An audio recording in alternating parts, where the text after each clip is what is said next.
હાલો જય ભગવાન, જય શ્રી કૃષ્ણ. જો આ આપણા ભગવાન છે, આ દાદા છે. આ લગભગ આપણે જે ઘરે ટિફિન પ્રોવાઈડ કરીએ છીએ ને ઘરે, એ આ એમાં આ એક દાદા છે. આ આપણે ઘરે ઘરે જે પહોંચાડીએ છીએ ને, હું કોઈ દી આ એમનું ઘર છે, આ એમનું ઘર છે. જો એક નાની એવી રૂમ છે, આમાં પોતે રહે છે દાદા.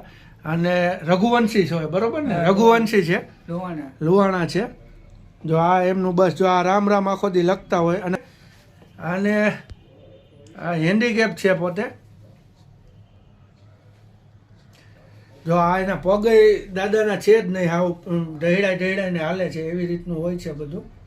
જો આ બધું એના પગ ને એવું છે.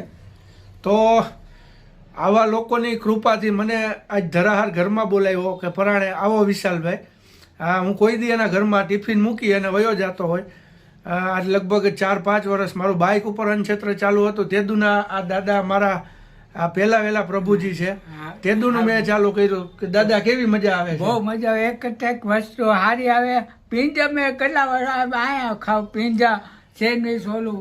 દાદા મને અત્યારે ખરેખર એના આંખમાંથી આંસુ વયા ગયા. એ કે વિશાલભાઈ તમારો આશ્રમ ચાલુ થાય ને એટલે મારે ત્યાં આવતું રહેવું છે.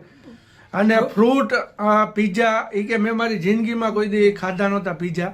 હા, તમે આવો છો તો મારા ઘરમાં ફરસાણ મિષ્ટાન કઈ સમોસા ઓલું કેટલું નવીન વસ્તુ ખાવા મળે.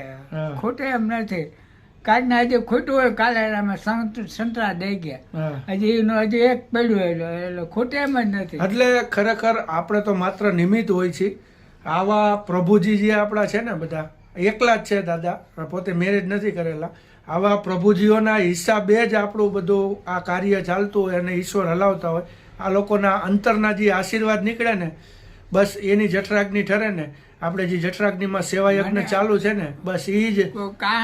કાનનો પટો નહોતો ને તો લઈ આવી આ તો કે ઓલો ધોયો એટલે પહેર્યો. અને મારે જેટલા પ્રભુજીઓ આપણે ઘરે ટિફિન પહોંચાડીએ છીએ બધા લગભગ એકલા જ છે. તો એમને કીધેલું કે રાતે 2 વાગે પણ મને ફોન કરવાનો, બરોબર. હું ખાલી જમાડવા પૂરતા આપણે નહીં, પણ આપણે એના સારથી બનીને ઊભું રહેવાનું છે. એટલે XYZ ગમે એ કામ હોય તો દાદા મને અવશ્ય ફોન કરતા જ હોય છે, બરોબર.